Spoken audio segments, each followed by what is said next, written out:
Magandang araw mga idol. Ito no, carb cleaning. Carb cleaning tuloy. Throttle body cleaning. Carbing no. Bios na nakakarb. Ayun, throttle body cleaning. Ang gagawin naman natin in less than or in just 5 minutes. Yan ang gagawin natin yun. Uy, paano yun nangyayari? 5 minutes lang throttle body cleaning. Alam niyo naman ang mahal ng pa-throttle body cleaning, di ba? Pero ito gagawin natin in just 5 minutes. Kayang-kaya mga idol. At bakit kaya yan? Ipapakita ko sa inyo dahil napakadali lang na ito mga idol. Tara, samahan nyo ako. Kayang-kaya DIY. Tara. At ito na nga mga idol yung ating Toyota Vios. Mga idol, kung papansinin niyo, meron ako na unang video na nilinis ko rin yan, yung throttle body. Way back 2020 yun. So 6 years ago, ngayon ko lang uli lilinisin. Pero yun nga mga idol, no, bakit kaya ng 5 minutes? Kasi itong throttle body po neto ay hindi siya mechanical cable. Pansinin nyo, wala siyang mechanical cable o kable. Pero meron siya wire lang na parang may electronic socket yan dyan. Basta dumami, papakita natin. Ang gantong throttle body po ay kinokontrol ng ating ECU. May motor siya, motorized siya. Tapos yung pinaka-flapper niya, yung kanyang throttle plate, no, ay ino-open ng motor, hindi ng kable, ng mechanical cable. Wala pong ganun. Ngayon, pagka po ganyan yung inyong throttle body, no, yan po ay walang IACV na hiwalay. No, idle air control valve. Wala po. Yung throttle plate niya, yun na rin yung nagko-control ng idle, yun na rin ang nagko-control ng opening. Kumbaga, siya na lahat. All in one na siya. Siya na nagko-control ng lahat. Kaya po, kumbaga, mas simplified to pero motorized siya. Kumbaga, isang ganun lang. Walang ibang butas. Papakita ko po mga idol para maintindihan natin. At kapag ganyan po ang inyong throttle body, na tinatawag nilang electric throttle body, no, yung drive-by-wire, no, pwede nyo po linisin yan kahit hindi nyo nabaklasin. Kaya kaya na 5 minutes. Pakita ko po sa inyo. Baklasin muna natin. At ito na nga mga idol, no. Una mong babaklasin kasi dyan, para mas magaang ang trabaho natin ay ito, no. So tatanggalin mo to, yung kanyang airbox, yan, no. Ganyan lang. Then ito mga tornilyo to, yung pinaka hose clamp, no. Then magluwagan ko lang ng hose, no. And then yung hose clamp din dito, yung sa mismong throttle body, nandito yun. Dalawang hose clamp yan eh. Okay. Okay, so pag natanggal mo na yan, no, naluwagan mo yan, mahuhugot mo to. Oops, ay, dumi ng ating filter. O may mga yan, no, yung filter natin mga idol, sobrang dumi na, oh. Okay, so dito naman sa side na to, no, ito yung clamp na kanina tinanggal natin, no. Pwede mo na siyang hugutin, no. So ayan, try mo na natin hugutin. Yan. Yan, pwede mong hugot-hugutin yung mga kung ano-anong mga kasama niyan. Tanggalin mo na yan. Yan, oh. Diba? Yan na. O, edi kita mo na yung kanyang throttle body. So, ganyan lang kabilis mga idol, ano. Ito, pakita naman natin dito. Okay, so ito na nga mga idol, no. Yan, kung papansinin nyo. Ayan yung sinasabi ko. So, electrical wire ang meron siya, no. Wala siyang mechanical na kable. And then, meron siya ditong motor, no. Yan, oh. Nandito sa loob na to yung TPS, nandiyan din sa loob yung motor. Ito, banda rito yung motor, no. Etong motor na to ang nag-o-open nitong throttle plate. Yan, oh. Ngayon, lilinisin natin yan diyan, hindi mo na babaklasin. Paano yun mga idol, ano? Hindi mo na babaklasin. So paano mo i-open yan? Ngayon gagawin mo diyan, ganito po. Anong gagawin mo diyan para mapagana mo? So wag mo tatanggalin yung battery. Ang gagawin mo lang diyan ay i-on mo yung susi, no? Katulad nito, yun, on position na, on, hindi i-start, on lang. Para yung mag-iilaw lahat ng mga panels. And then, pwede mo na po yang tapakan yung silinyador. Ganyan. So, pagka tinapakan mo yan, mag-open yan, no? Ngayon, yung gagawin natin, i-open natin. Tara, puntahan natin. Okay, so, paano gagawin para ma-open yan, no? Gawin mo, yung silinyador, tukuran mo ng ganyan. Then, ito, iusod mo ng ganyan. Yan, oh. Di ba? Nakatukod na, oh. So, ginawa ko, pakita ko lang sa inyo, Okay, so paano ginawa natin? Yan, oh. Tinukuran ko yung silinyador. Naka-on siya, yan, oh. Tinukod ko dito sa ating upuan. Oh.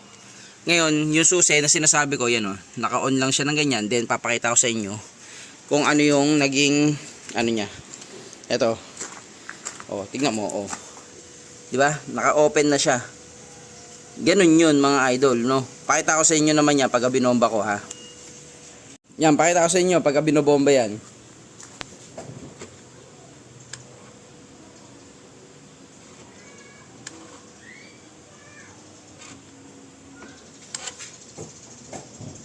Yun mga idol, no, nakita ninyo, no, nagbubukas sara siya. So ihayaan nyo lang yan na naka-open ng ganyan. So habang naka-open siya, yan, pwede mo na linisin, di ba? Makita mo ang dumi niyan. Oh. Ayan, oh. Di ba? Langis, oh. Oh. Pero ingat lang mga idol, ha. Oh, yan, oh. Di ba? Yan, oh, sobrang dumi. Yun yung lilinisin natin. Tara. Okay. So ito na nga mga idol, no, throttle body cleaner, no. Ang gagawin mo, no, isprayan mo lang itong iyong pamunas o wet wipes ang ginamit ko. So isprayan mo lang ng ganyan, then pwede mo nang punas-punasan, no. So ngayon mga idol, wag nyong itutulak tong pinaka ano niya, yan, oh, yung pinaka plate, no. Wag, lalo na sa ibang sasakyan, wag nyo po itutulak yan, dahil pag tinulak-tulak nyo yan, may tendency okay. Pag tinulak-tulak niya, may tendency kailangan nyo ipa-throttle body relearn yung inyong idle, no? O idle relearn pala, yung sinasabi ko. Kaya wag nyo po siyang itutulak. No, hayaan mo, pindutin nyo lang po, okay na po yun. Yan, no? And then, pwede mo nang linisin. Ang mahalaga po dyan, lalo na yung mga edge, no? Ito, yung edge nito, tas yung pinakabinabanggaan. At ingat din po, baka maipit kayo. Masakit po yan. Yan, oh. Tingnan nyo naman, oh. Grabe itim, di ba? Oh. Pwede mong baklasin, pero ito pinakamabilis na paraan. Pwede mo ring isprayan ng direkta diyan, no? Pero linisin mo muna para hindi pumasok lahat ng dumi sa loob. Oh.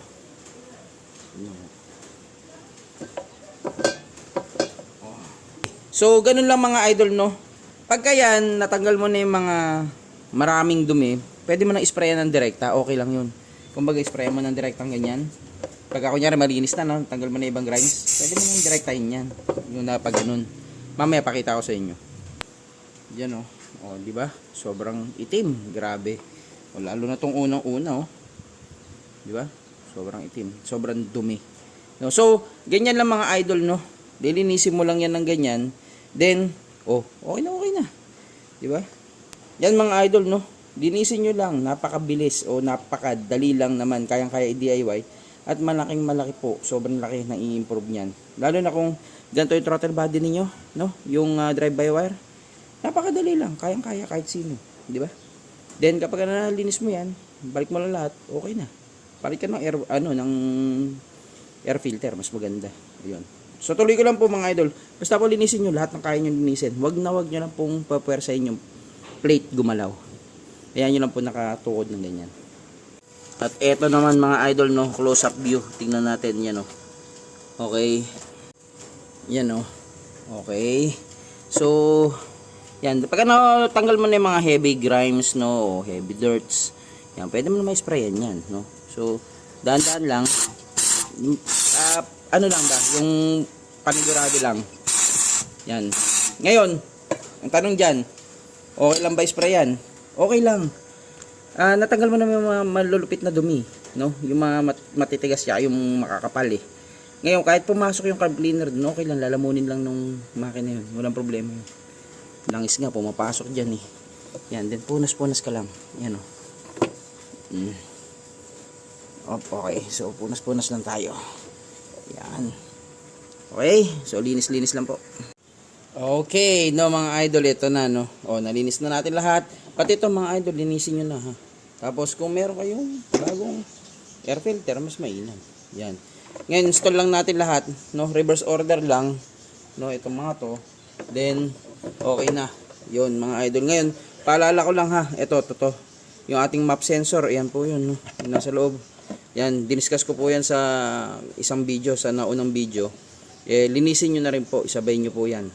Kung sakaling hindi nyo pa nalilinis, sabay nyo po yan na linisin. And then, pwede rin po tayo mag-reset ng battery para siguradong mag-relearn ng bagong values. Panigurado lang po.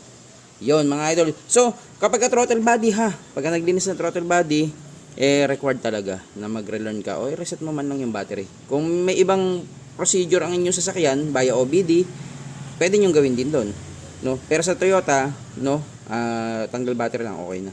Yung mga idol, kabit ko muna din, pakita ko sa inyo. At yun na nga mga idol, yan na, na-install na natin lahat. Reverse order lang, napabilis naman. Then battery tanggal ka muna kahit negative lang, no? And then pagdating dito sa loob, gusto mo i-on mo yung susi para ma-drain lang yung mga kapasitor yan, oh. Para i-on mo lang ng ganyan. So yan, mailaw-ilaw, buksan mo lang. Yan. Para lang ma-drain yung mga kapasitor niya, 'di ba? Yan. Oh. Tapos kapag ka mag-start ka na, no, ano mo, pagka kakabit mo na yung battery do sa harap, yan mo lang, i-off mo lang to. Yan. Yan, i-off mo lang ng ganyan. 'Di ba? Oh. Pantanggal battery, ano lang. Kumbaga, yung mga accessories na yan, ginawa mong bleed resistor para mawala yung extra kuryente. So, after 30 seconds, no, i-off mo yung susi. Yan, tanggalin mo muna. And then, kabit mo yung battery. Ito, para mag-reset lang. Ganun. I-connect mo na. Yun. Tapos, i-start natin. No, ganun uli. Mangyayari dyan, yung minor nyan, babagsak. Ganun talaga. Tapos, hayaan mo lang mag-minor din. Gumana yung fan. Okay na yun. So, actually, kahit na hindi mo tanggalin automatic mag-relearn naman mag-isa yan Pero matagal. Mas mabilis pagka tinanggal mo yung battery. Ganun. Yun yung trick na yun Yung trick na yun, gumagana yun sa mga Toyota. Pero sa iba, kailangan mo talaga ng OBD scanner para mag-idle relearn ng panibago. Pero sa Toyota, okay lang. Tanggalin mo lang. Up. At ngayon, start na natin. Tignan natin kung oobra. Ay, clutch pa pala. Okay. Okay. Oy, ang tagal. Bago mi-start. Oy, daming pera Wow. Yan. Oh, bago mi-start kasi may mga natirang mga rotor body cleaner. Ganyan ano. Yan. Hintayin nyo lang. Hayaan nyo lang siya muna mag-minor. Okay, then balitaan ko kayo kung ano yung improvement niya mamaya. At sakto, aalis ako. Tara. Oo nga pala mga idol, ito naobserbahan ko nga pala. Sa Toyota baliktad.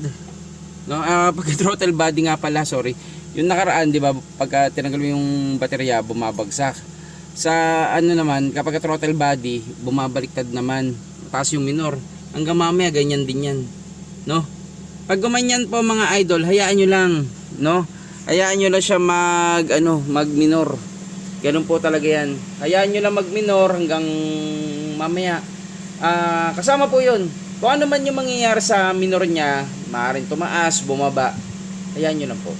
Magno-normalize din yun mag-isa. No? Kasi syempre, i-relearn niya yung bagong posisyon.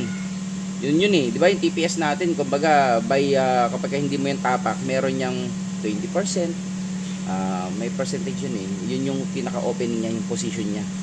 20%, maaaring ganyan, merong 15, depende sa sasakyan, no? Ngayon mga idol, yung syempre, kunyari, no, di ba dating ganung position, kung may mga build-ups doon, medyo nakaangat siya. So, precision ang usapan medyo nakaangat siya. Nalinis, syempre, sasarado yun. So, yun, magko-compensate yan. Yan. Kaya may tendency talagang mataas sa minor hanggang mamaya yan. Pero magna-normalize din yan kahit i-drive nyo. Basta mamaya magna-normalize din. No, hayaan nyo lang, kasama po sa process niya yun. Yun, naalala ko lang po. Kaya sinabi ko ulit. Yan tingnan nyo. Nasa 1,000, di ba? Pero mamaya mag-normal to yan. Hayaan nyo lang mga idol.